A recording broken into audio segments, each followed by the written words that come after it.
So for those of you who don't know Tim, but if you're a regular here at Sheep Connect, I'm sure you've met Tim before. He's had 17 years experience in sheep throughout different areas of Australia, New South Wales and Queensland, and also over in the UK, but he resides out in the Central West in Dubbo.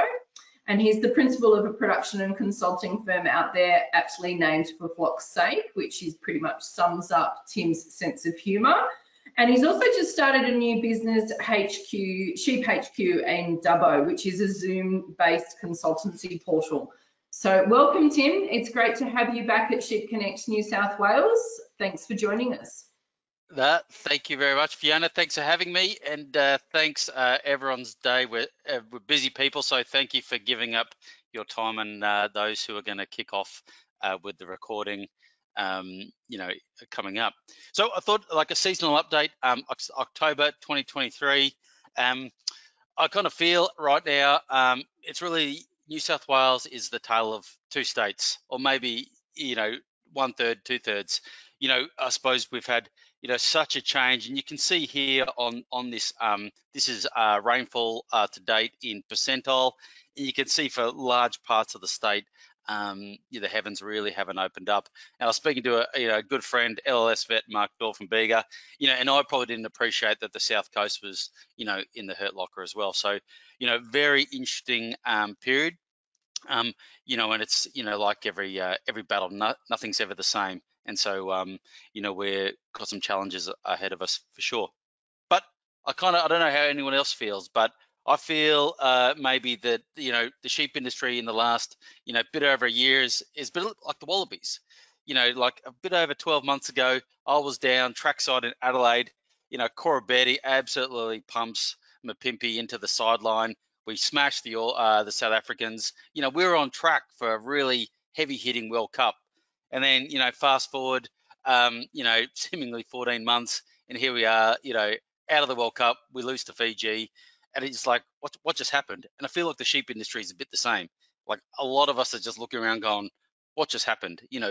14 months ago, we were in a really good position. We're feeling strong. We're on the attack. We're at Core Betty, having a crack at, Mapimpi over the sideline. Now we're probably all a bit more like Mapimpi, the South African play here.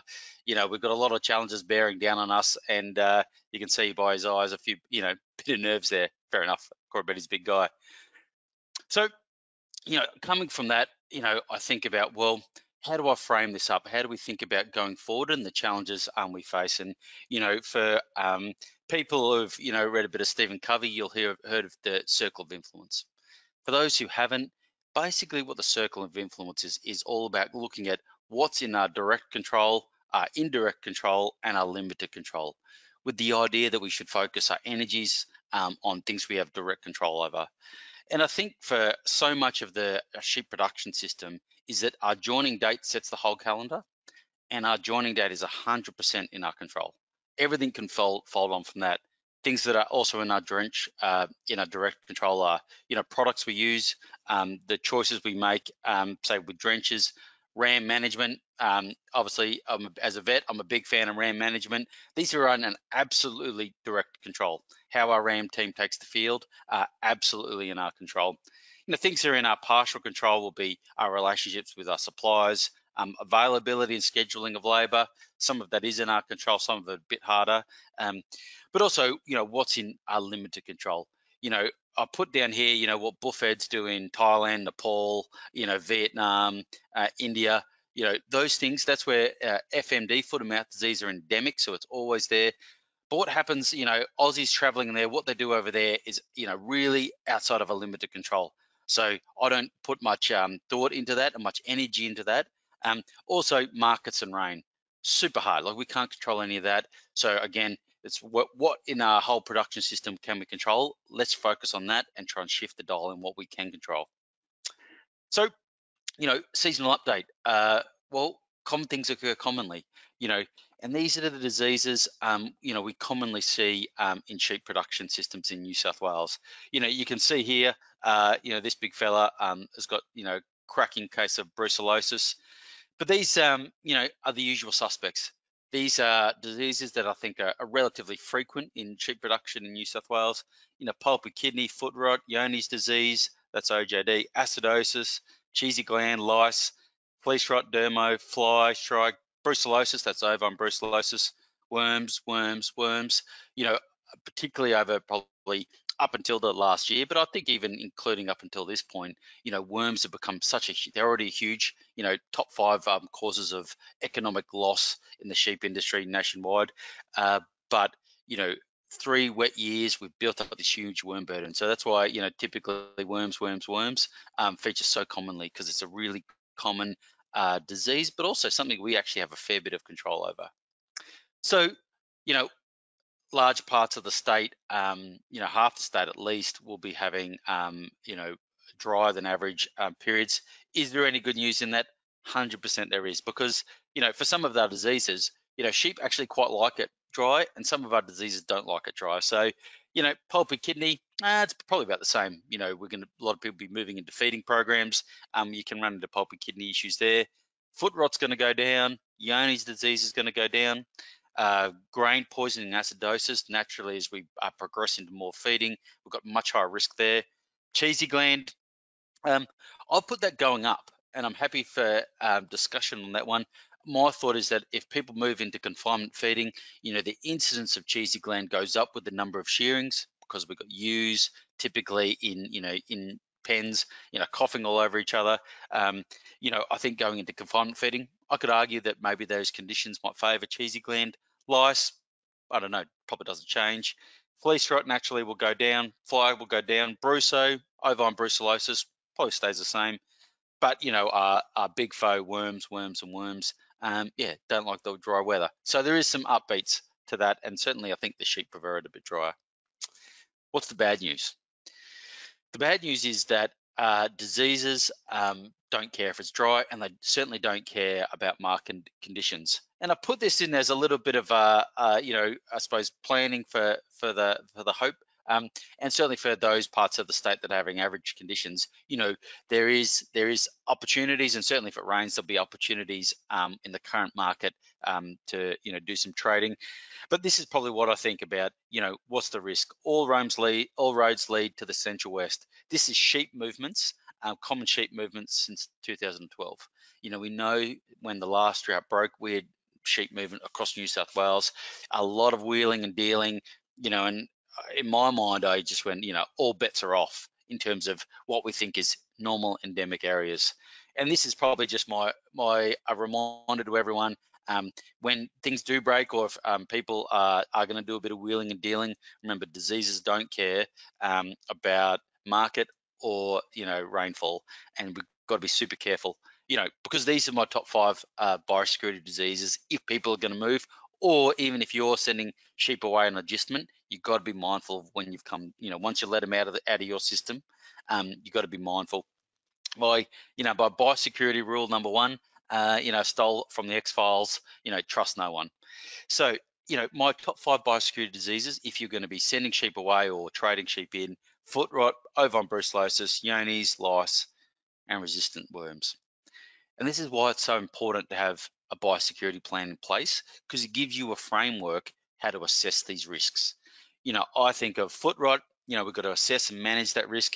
You know, super high risk if anyone gets excited trading, you know, and certainly a lot of people got caught with it before. You know, if you're trading sheep from Western Australia that come to a Victorian sale yard, your risk of foot rot, in my opinion, goes through the roof. You know, how do we manage that? You know, quarantine and spell periods, and of course, you know, how do we mitigate risks like that? Canary in the mine. You know, sometimes we put those kind of sheep in the, you know, most lush paddocks, so we get the best expression of foot rot if it's there.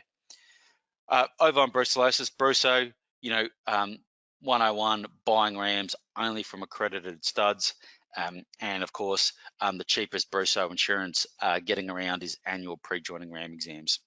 Johne's disease, certainly we can risk assess that.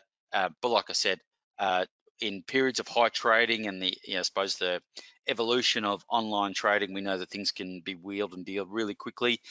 So risk assessment, how did you manage that risk? Certainly there's some, I suppose, testing options available. But if your attitude or aptitude to risk is, I don't want it, then certainly you can mitigate that risk and just vaccinate with Kadair. You know, lice again, risk assessment. manage and treat. I think there's some been new products on the market relatively recently, orally. I think that's a game changer for quarantine for lice. Typically with long wool, it's really hard. Would it be, shear them and treat them? That's probably the best options. But I think with these, new oral products, that's an absolute game changer for biosecurity in terms of lice for people. And of course, our old foe, our worms. Certainly, even Fiona and I had a discussion offline about this, is that, you can be buying in sheep that have had different worm treatment to your regime, and certainly you can be buying in problems, managing it through worm egg counts and mitigate it through using quarantine drenching protocols, which are typically for unrelated actives, and one being a novel, Derquental or Mompental. So I know a lot of people are super mindful of cost of production right now. So how do we save money? Can we save money in terms of internal parasite treatments? 100% we can. And that's using fecal egg counts.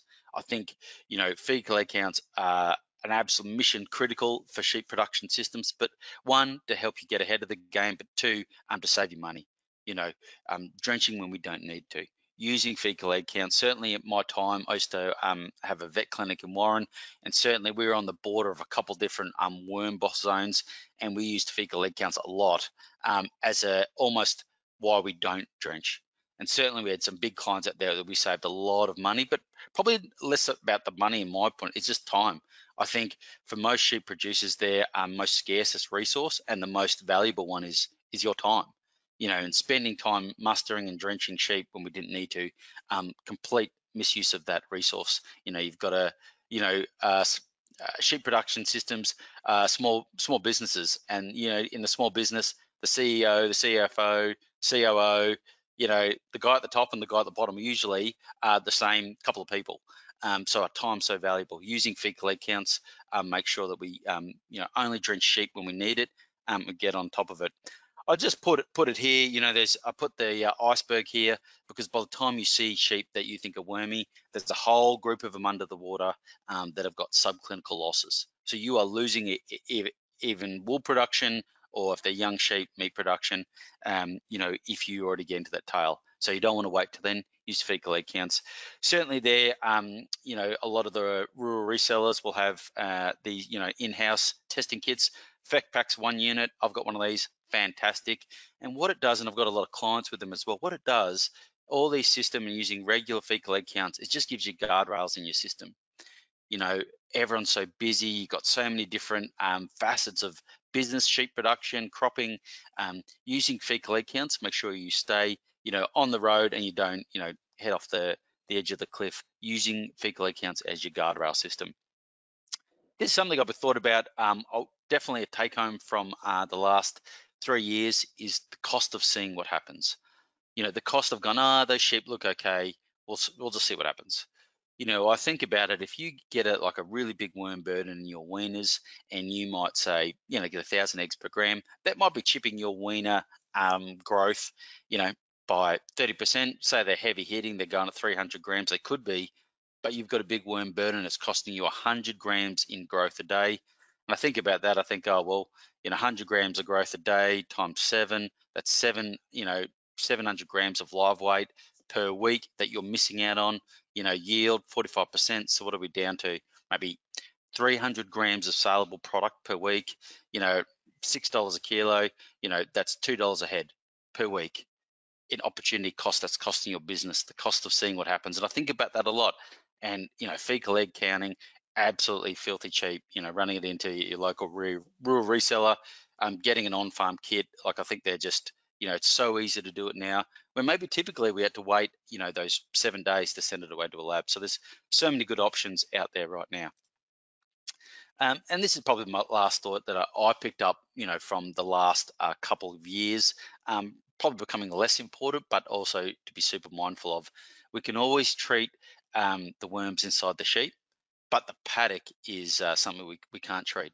So in my mind, particularly if we have to increase our stocking rates, we want to make sure that we keep our worm burdens low, because we want to keep those paddocks as low contaminated as possible. So The last point on drenching is, how do we save money on drenches, save money in our cost of production, and that's by making sure drenches work. I do a lot of work with Richie from Specialized Livestock Services, and I get him in to help my clients do drench resistance testing. We've got to work out what chemicals work on farm, because it will be different from farm to farm. I just put this up, but I was talking to Richie, and this is the results of, I think, 30 of drench tests that Richie's done, and a lot of my clients will be in here. And you can see here some of the really common single actives. Average efficacy in Richie's and Specialized Livestock Services group, 79% range is from 0 to 100%. And again, when we get into our multi-actives, we're going from 35% to 100% on that range. Absolutely amazing. So probably for me, it's like going, how do we save money there? Making sure everything works.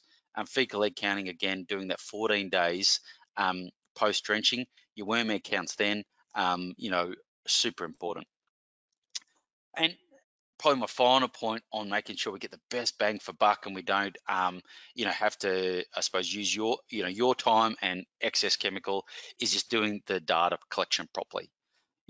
Making sure we're getting, for me, it's 15 to 20 samples, so little piles, 3 to 5 pellets each, because we know that if it's too small, then we can have a sampling error. Either we can pick the wormiest sheep in there and we might get an artificially high, which is probably not the worst problem, but the other ways we get like 2 or 3 animals who just so happen to be the lowest fecal egg count, worm egg count animals, and then suddenly a data set is incorrect. So we want to get bigger data sets, because that helps us make better decisions, and certainly from advisors' point of view, helps us give better advice. So back to our usual suspects, again, what can we control in this environment coming up? Well, pulpy kidney, cheesy gland, and Johne's disease are certainly diseases we 100% can control.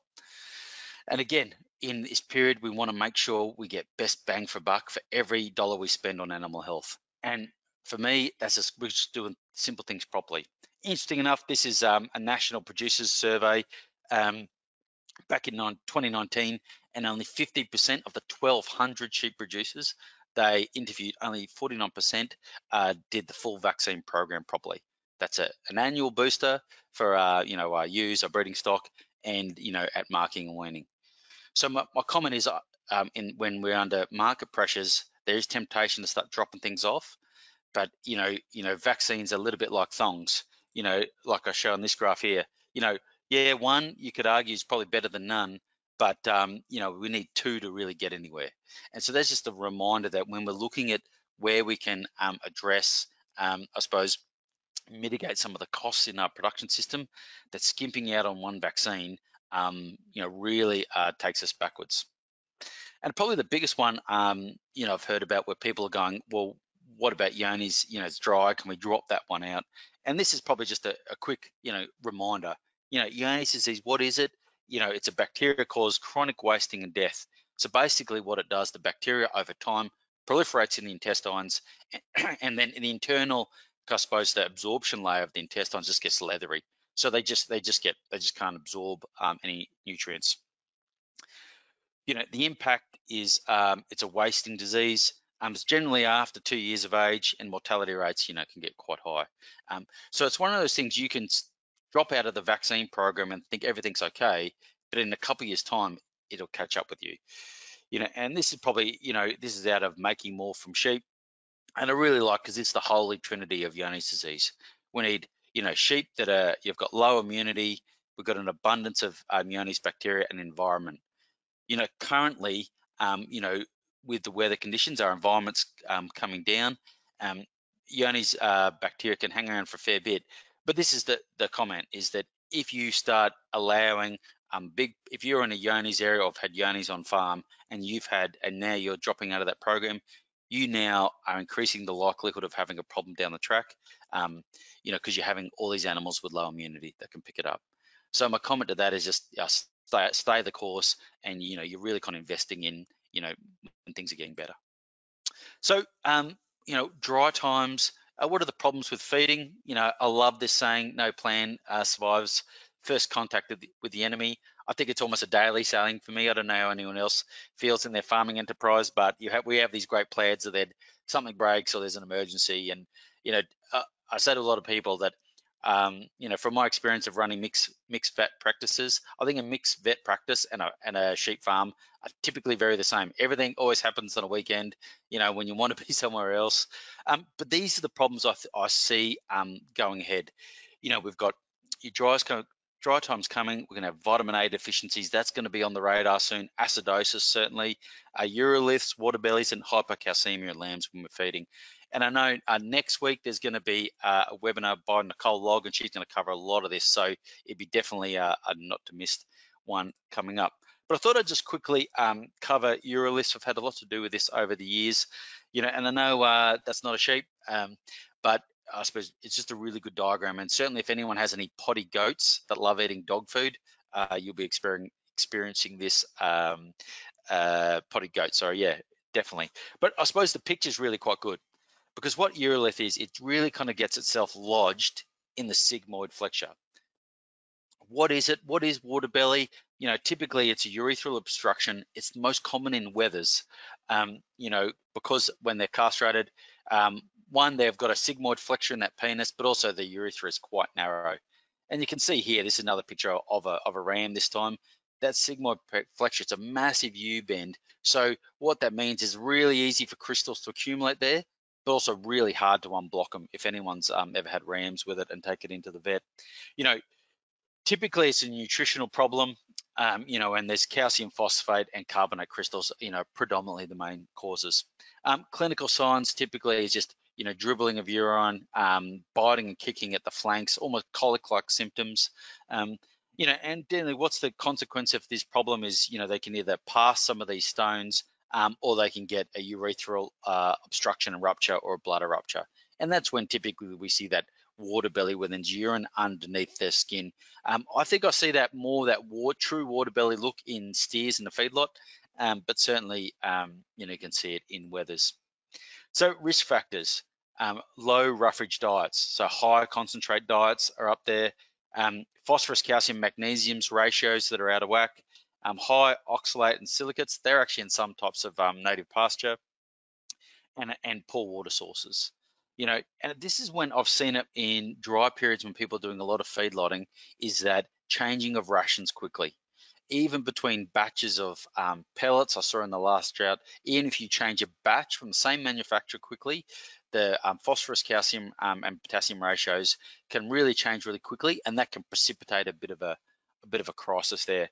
This photo here, it just shows that urethral process, so the wiggly bit at the end of the penis, that's getting cut off there, and that's just a little bit of a kick from the sideline kind of technique, and certainly I've seen it work before, is that if you have rams or wethers that have bladder stones, sometimes you can get super lucky and they just are accumulating in the end of that urethral process, and if you cut that, you can express some urine and buy yourself enough time to modify the diet and treat it with typically ammonium chloride orally. So prevention, this is probably my prevention comment about feedlotting, particularly wethers, is get them in and get them out ASAP. The longer they are on feed, the more chance you're going to have this. Certainly here 100 days is the magic number when we start getting more problems of it. But my comment is that if you're going to put wethers in and feedlot them, just go hard and get them up and out of that feedlot as fast as possible. Supplementation, and that's probably something to look with your nutritionist with a ration, but certainly, making sure we've got good quality water, and again, trying to get a balanced diet with roughage. And I'm sure Nicole's going to talk a bit about this next week. So what are the suspects? The usual suspects, or I suppose suspects currently at large, certainly is vitamin F deficiency, vitamin food. And this is probably something that I think about a lot. I love this graph because typically what it says, and it's from the ProGrace course, which is an awesome course if anyone gets an opportunity to do it. But what it basically shows is that, for tropical pastures and temperature pastures, is that as the plant grows and I suppose goes through its stages of maturity, the nutritional value goes down. So I look at this and I try and keep my, simplest view of that completely, and I think if it's not green, it doesn't count for production. And the two kind of animal groups I think are most need of production are pregnant ewes and growing animals. So if you don't have green feed for particularly heavily pregnant ewes or are growing young stock, then then it's not suitable for production, and that's when you need to start thinking about supplementation or how you're going to manage that period.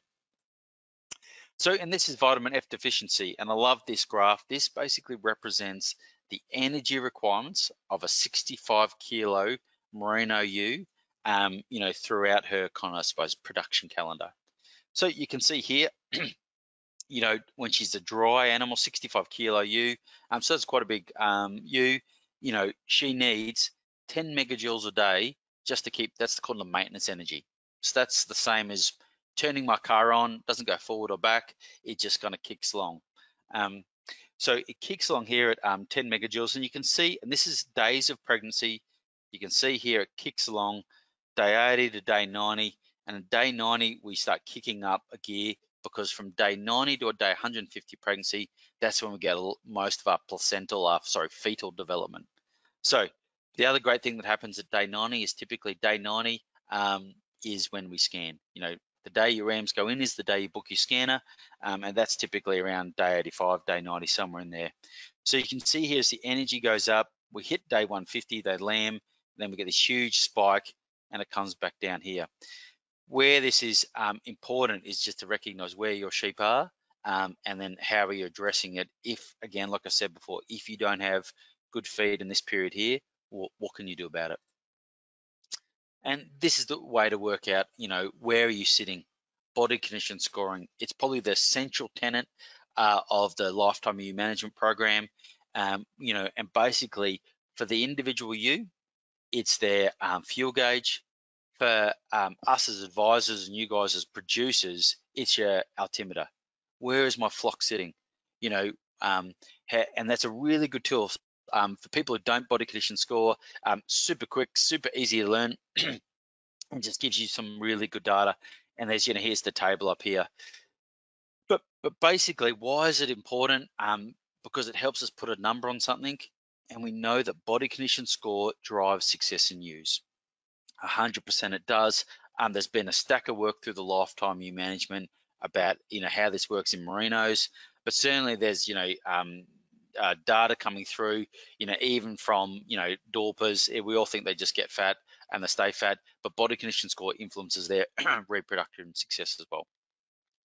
So, and this is probably one of my favorite graphs out of the lifetime ewe management program. It's fantastic, and basically what it shows is the probability of scanning dry, single, or a twin.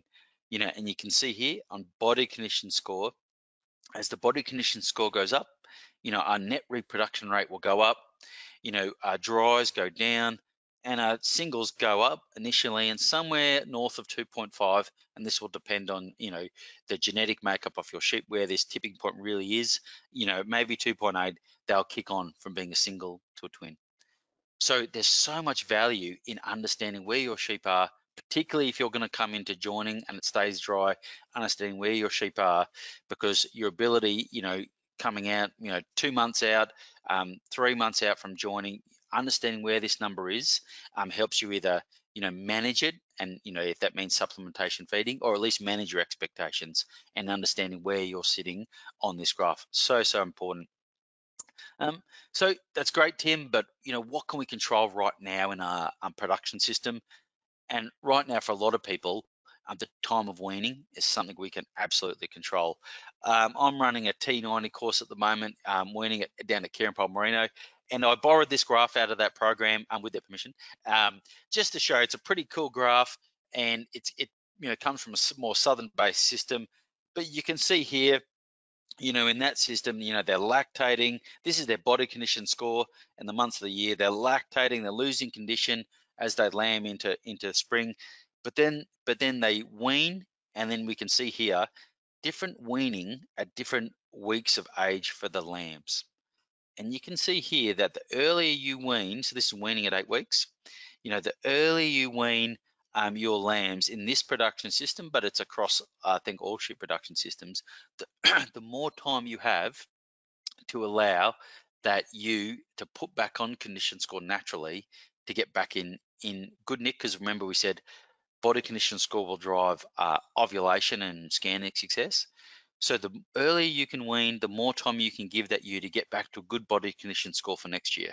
So it's really dry, and we're looking, how can we manage this system better?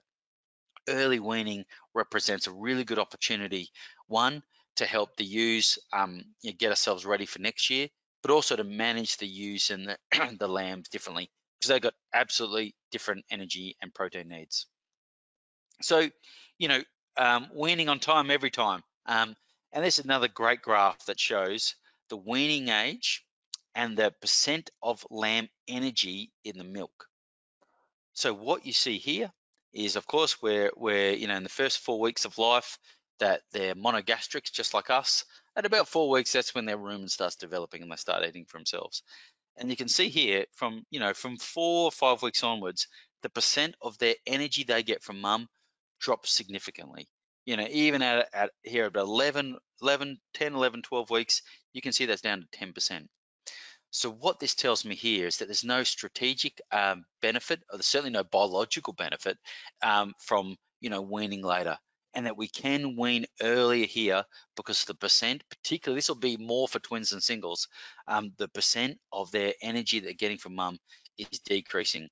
If we are feeding the lambs through mum, every time middleman's involved, the middleman always clips the ticket. It's an inefficient way to do business and to feed these animals. So again, we can use this graph to tell us, again, this is something I grabbed from T90, that we can wean earlier and get some really good results. And this kind of makes sense. I've just put this graph again, but if you look at here, 14 weeks of age for the lamb, and that's the graph I showed before about the ewe's energy needs. You can see here by 100 days out from lambing, that ewe's energy needs almost back to where she started when she was a dry animal. So it tells, again, it gives me something from the ewe's side of things going, hey, she's not actually doing that much for the lambs. But also at, that ewe now at, when that lamb's 14 weeks of age, that ewe is no longer, it might be I suppose the comfort blanket, but it actually is now a competitor. So it's competing for the food and certainly contaminating worms, into our most at-risk animals for worms, which are our weaners. So if I was going to take that back and say, right, if you're looking forward in dry periods, how can we control our system? Then, weaning success, early weaning, I think is a great tool we can do. And these are probably my top 5 things for, weaning success. 1 is to imprint feed. 2 is to plan our weaning paddocks. 3 is to manage weaning nutrition. 4 is to wean on time every time. Again, it's something we can put in the calendar. Our production calendar, by and large, is 100% in our control, because it all starts when the rams go in. Scanning's 90 days after that. Joining's 5 weeks. We all can put these dates in. And my 5th one is draft the bottom 25% and give them a little bit more love.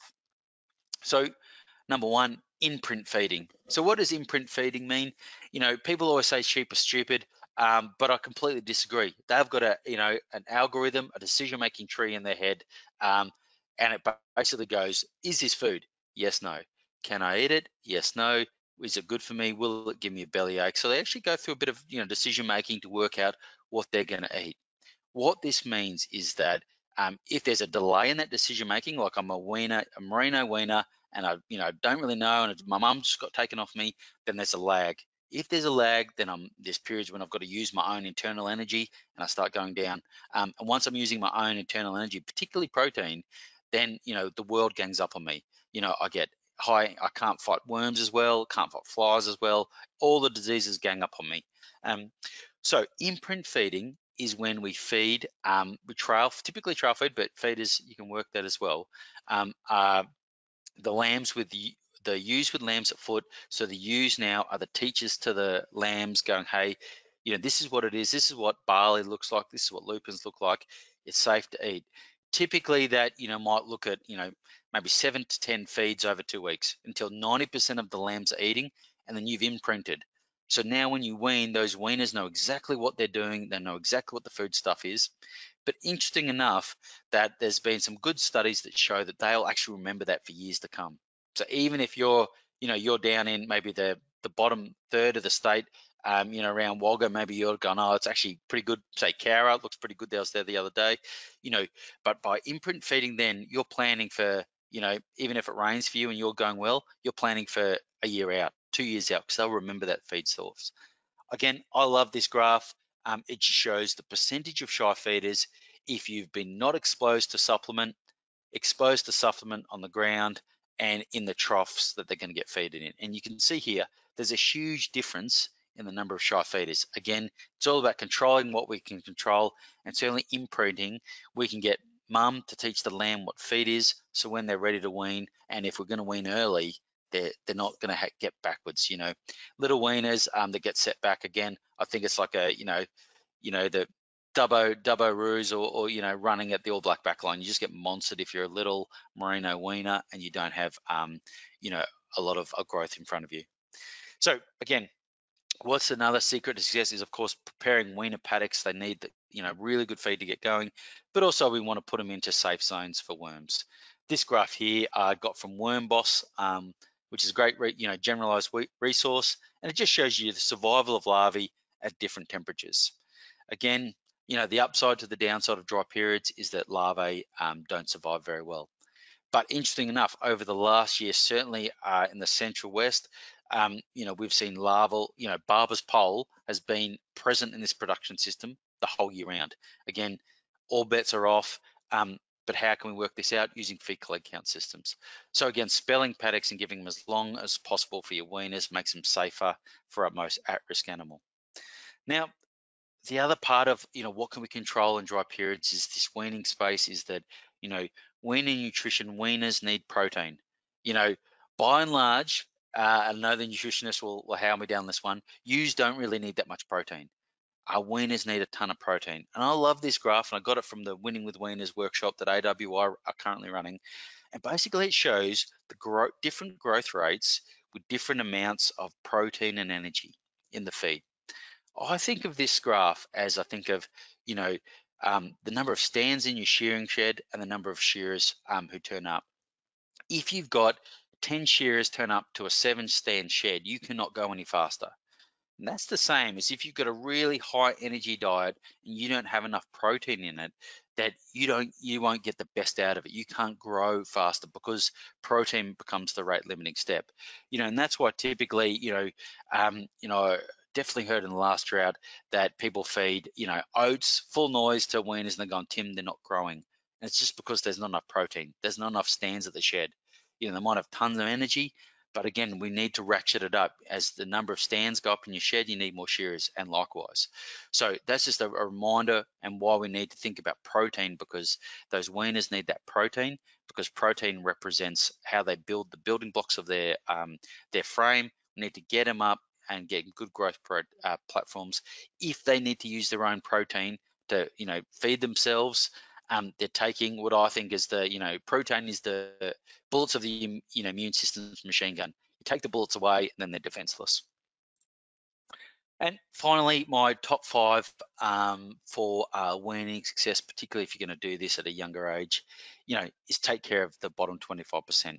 Again, this is from the Winning with Weaners workshop, and what it shows is the number of deaths, your morbidity and mortality, so how many get sick and how many die, is greatest in your bottom 25%, your lightest 25%. So again, in my hierarchy of how I allocate resources in my business is I give the needs to the needy. The bottom 25% is where you're going to get the most challenges. So if you're weaning early, you know, drafting out that bottom 25% is a great way to help those animals, allow them to catch back up. But also, a lot of those animals will probably be some twin born animals. They're little because they had to halve their, you know, feed with their brother and sister. Taking care of that bottom 25% allows them to catch up, and by classing, we hope that they, you know, they're going to be able to express their genetics similar to their, you know, single cohorts as much as possible. But I love checklists. I read a book called The Checklist Manifesto, changed my life, and I believe that checklists are fantastic because you don't have to keep it up here. You just got to keep it on the checklist. on AWI's website, wool.com.au, there is a weaning management checklist. This will run you through all the processes you need to do for weaning. It's a great resource, but also it will take you through what are the growth stages for joining at maidens, because we know that joining maiden age and weight is super important for joining success. So this helps you step through what a growth platform looks like. Again, great tool. So it's not all about managing the weaners. What else is happening this time of year? Certainly seasonality. Sheep are seasonal breeders, as you can see here. They naturally will want to lamb in spring because that's when all the feed is typically from an evolutionary point of view. So people joining October, November, December, you're out of season. So you'll get some variability in your results. Is there anything in joining this time of year that you can control to minimize that variability? 100% there is. And basically we can use implants of melatonin like Regulin, but also teasers. So how teasers work, and teasers can be either wethers we've given testosterone to, or vasectomized rams. Typically, if you imagine your rams go in out of season, this line here is ewes displaying estrus. Out of season, we get a group of ewes. Their engines, October, November, December, the engines are just in idle. They're not really thinking. It's not classic joining time. So we put our rams in without teasers, and there's a group of those girls who'll go through out here, he'll have silent heats. And so, the ram can't do anything with a silent heat. But the problem is if one of your cycles in your in a 5-week cycle, you only really get 2 shots of the title. One of those is a silent heat. Those animals not only can miss out, but also that even if they're joined in the second cycle, there's 17 days difference. In 17 days by 100 grams, say, and 1.7 kilos in live weight. So big difference in titling that up. In this picture here, I've tried to put it, 14 days out from joining, our teasers go in. We're pretty much throwing the dummy to the ewes who are having the silent heats. We're throwing the rams the dummy, and we can get all that out of our system or out of their system. So when our real ram team goes in, we can have 2, opportunities for the rams to have joining success. A lot of people will use teasers in ewe lamb joining periods, but also I've got more clients who are actually using it for maidens as well. Again, try and tighten everything as much as possible, because nice tight joinings allow all the management things to fall in perfectly. Creating teasers is easy. We do a fair bit of it, and I just thought I'd take you through the journey. Basically, here's the, this is down, we did a stack of them down at Pudgenook. We've got some ram chairs here. Basically we do a similar surgery to what we do with humans. Basically we're taking out the spermatic cord, and that's what it looks like there. We take them out, and so the sperm just typically can't get through. We've created a big, taking the bridge out, Sydney Harbour Bridge out, no traffic can get across. And then, obviously we need to identify those animals. We put tags in, we give them an ear notch, and they'll typically need 6 weeks rest from when you, vasectomize them to when they can be used. But again, super easy. Is it a controllable? Can you manage seasonality using teasers for ewe lambs? 100%. There's something in your control you can do. And probably get into the end of it. Again, pre-joining ram exams. We want to do this bare minimum 6 weeks out from joining, because that's a semen cycle, but I think 12 weeks out is a great time to do it. Put it in the calendar at 12 weeks out. You're probably going to do it at 10, 9, 8 weeks out, because life happens. We know that. But again, what's in our control? Lining up for joining rams, to how rams go out into the field, 100% controllable. Going through the checklist, teeth, toes, tackle, shearing and vaccinate and drench them, get all that done before the full semen cycle done. Again, there's a checklist available on the AWI website, and there's a workshop on this called Ramping Up Repro, But again, this is a picture of on the left-hand side. You don't need a vet to realize that's bad news. If you're a ram, that's what brucellosis looks like. Again, I think pre-joining ram exams is the cheapest brucellosis insurance you can have, because there's only one thing worse than getting brucel when you're rams, and that's pushing sheep into the scanning crate, thinking he or her has got the draft wrong, and why are all the sheep going into the dries? Now we've got a ram team with brucel and a reproductive failure. The consequences of that on our cash flow are epic. If we can pick it up in pre-joining ram exams 12 weeks out, then again, we've got time to get rams to suit our genetic objectives, but also, we can still get joining success. So I've gone fast and furious. There's a stack of resources out there. I know, speaking to some DVs in the last day or two, LLS, this is such their strong point coming into dry periods. They're absolutely got a ton of resources available and feed tests and advice. So chat to your local LLS. Wool.com, you can get the weaning checklist, ramping up repro. There's other stuff on there. Sheep Connect New South Wales. There's a ton of awesome webinars and podcasts to get you some more resources.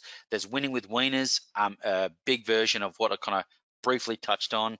And of course, the workshops that are getting around at the moment, Ramping Up Repro and Winning with Weaners, they are bang. If you don't get 100%, 1,000% return on investment for those, you can call me up and abuse me. But that's it, guys. The purpose for Flock's sake and Sheep HQ is to help producers grow their best sheep, make every ewe a winner. I hope that's added value to you guys and help you, I suppose, crystallize what you can control in this environment. And yeah, good luck. Any questions, fire away. And back to you, Fiona. And I'll just put this last shout out to Sheep Connect. Is such a ton of resources, podcasts, webinars, and if you've got topics, speak to Fiona and Megan Rogers, because I know they're always keen to hear what you producers want to hear about. Thank you very much. Thanks, Tim. Well, we'll now start our Q&A. So if you'd like to put your questions into the question pane, I'll ask them for Tim as soon as I get it slightly more organised. Just go.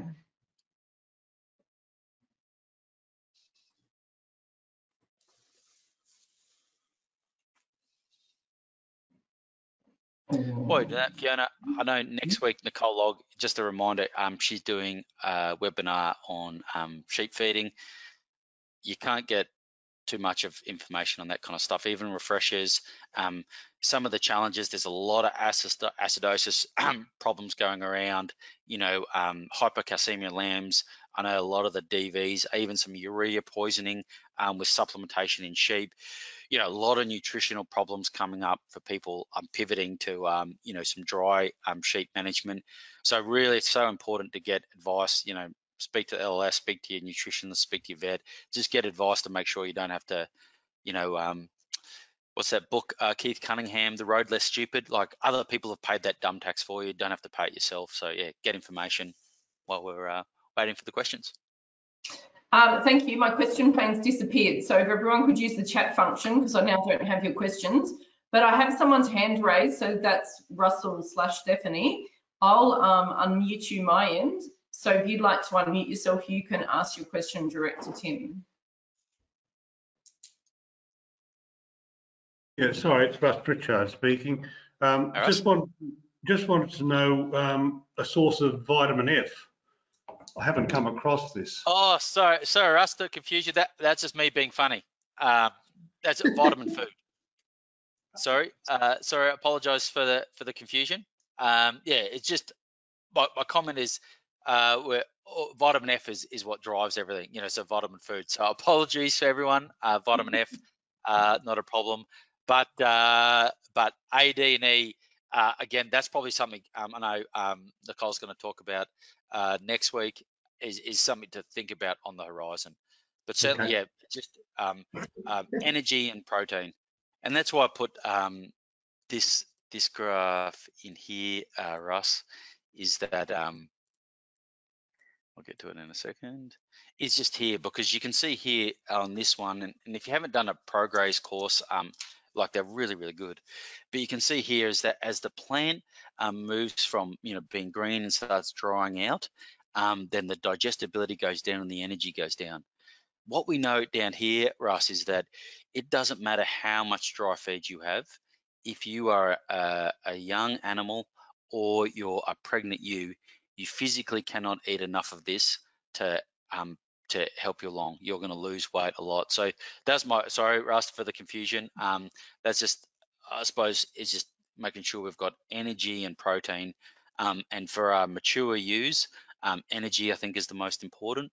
But for our weaners, particularly if you're going to wean early, our need for protein, significantly more. Like 16% might be a throwaway, shooting from the hip for young animals. So it's just probably a reminder that, I think we can get caught up sometimes, looking for silver bullets. But realistically, the first two things that need to be sorted out for sheep production is energy and protein. Additives and particularly things, urea-based additives that don't add a lot of value if we don't have the energy and protein, addressed. Okay. Is there one source of protein which is probably better than another one? I probably think not really. I suppose a common, again, 70% barley, 30% lupins, something like that. Again, you think of lupins are at between 30 and 35%. I had a client get a test back the other day, 30%. Barley's protein might be 12. For a young merino weaner, that might need 16. So you can grab the lupins, but you don't need, typically more expensive than our cereal grains. So we don't need to feed them a full ration of lupins. We can shandy that down because they've got such high protein. We can shandy that down and put it with the energy of oats, barley. And so that's a great way we can get really good protein levels, but not have to pay, the dollars per, remember, because we think of per dollars of megajoules and per dollars per unit of protein, a way we can shandy those things together. But next week, Nicole is going to really cover this, and I think if put that question, we can even put that to her so she can address that directly for next week. Ross, that'd be easy. Great, thanks, Tim. Can I ask one more question? That fecal count home test kit, do you just get that from where? Where would you get it?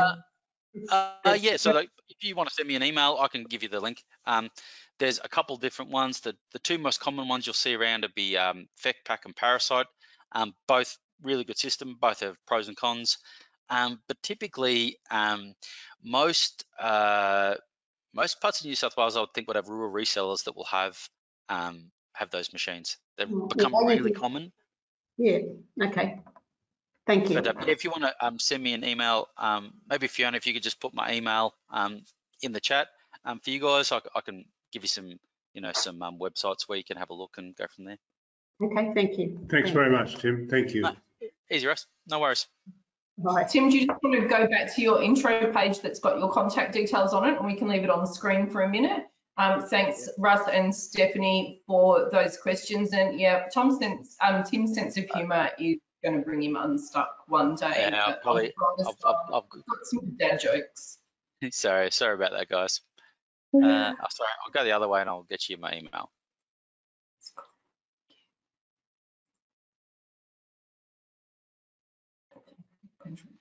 Oh, hang with me. There we go. It'll just be down there, guys. Thank you. Next question. Great webinar with lots of info and reminders. Going to worms.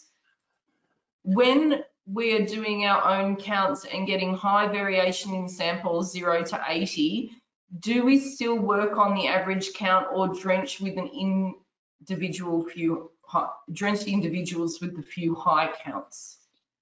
Okay, so I think I've got this question right. Just put in the chat if I don't. So you're saying that you're getting 80 eggs per gram variation in your fecal egg counts? I think that's the question.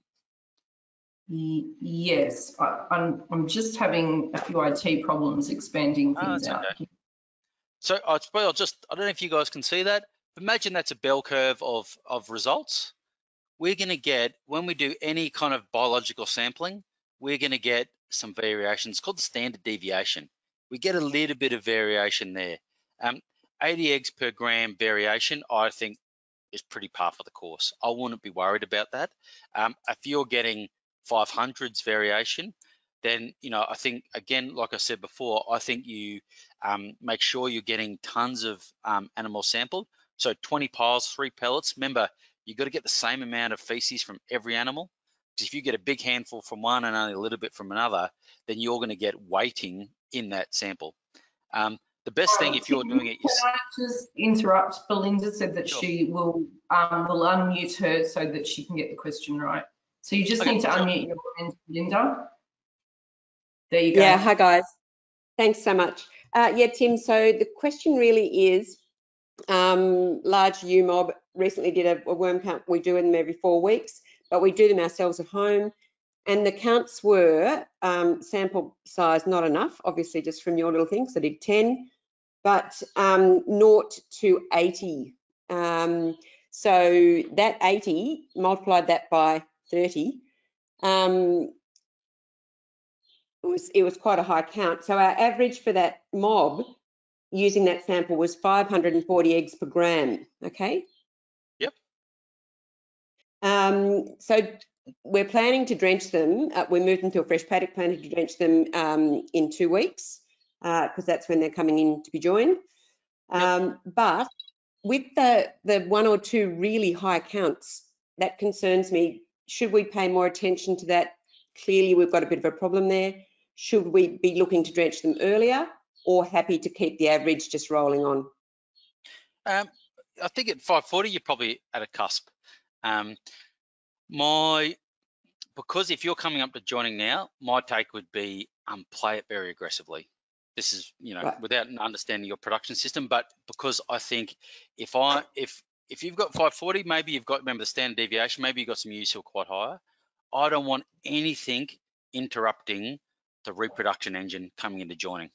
I've certainly seen it when we've had wet summers with people who barber's pole got away in them coming into joining, and then next minute, we get really bad scanning results. So as just a general principle, I would be leading into joining for all my animals. I want to make sure I'm removing any barrier to success. The great thing for you guys is if you're doing it on farm, is that, if in doubt, repeat it. And that's, that's something, typically when I had a vet clinic, if we had a test result that was either super important or we were worried, then, you guys, I'd just be repeating that, and that's one thing I learned from the, 3 wet years we had, is frequency beats accuracy, and in my personal opinion. And that way we just keep doing the test and just get a really good finger on the pulse on what's actually happening. But I'll be playing that more aggressively than less aggressively, because the consequence of worm burdens, if you're coming into joining, we just don't want any checks, and we don't want any questions at scanning time. Great, thanks. 2 good points. Thank you. Thanks, Belinda. Next question is, do you recommend a blanket weaning drench, or is it better to get a wet before weaning and then drench based on the results, Tim? Yeah, great one. I love doing things on fecal egg counts. I think if ever there is, I suppose, a call for just a blanket drench, then a blanket weaning drench is probably the only strategic drench I subscribe to. It's a little bit of it all depends question, but typically I'd be advising that we will be drenching at weaning time.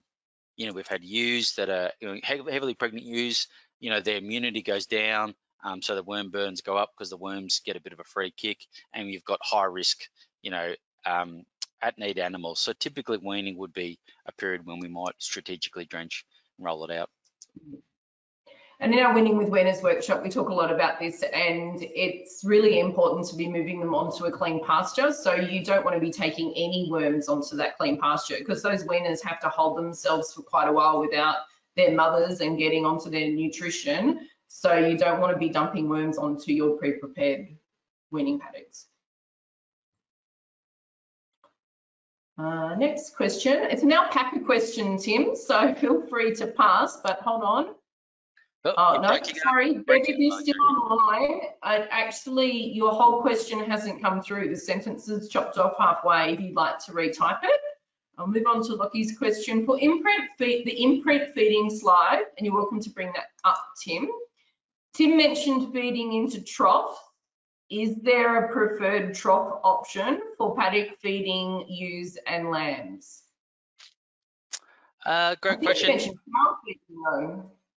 Yeah, I'm not sure if there's a preferred. I think there's actually a study going on right now that's trying to work all those things out, actually. But no, I suppose my comment would be, whatever your weaners are going to go onto, that's the technique I would be using, because we're trying to get them, we're trying to train them onto what they're going to be dealing with in that, that particularly the after weaning space.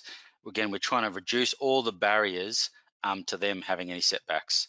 you know, they're a little animal, particularly maybe if it's getting dry and, you know, haven't got the best opportunity from mum, you know, we can't have them any setbacks. In Winning with Weaners, there's absolute cracking slide that shows 4 different kind of types of weaners that come through. And what it shows is that, you know, you can wean quite light as long as they've got a growth platform, you know, heading up, then, you know, you avoid any of the kind of morbidity and mortality. And so for me, I think, well, what do I need to put in place? So for my weaning process, I've got just a platform, a runway to success. And so for me, going to your question, is there a better one? It'd be whatever you guys are going to use for in the weaning space is what I would be training them on. Whether that be, if you're trail feed guys, just do trail feeding. You know, whatever they're going to be exposed to. Great, thanks, Tim. That brings us to the end of our questions.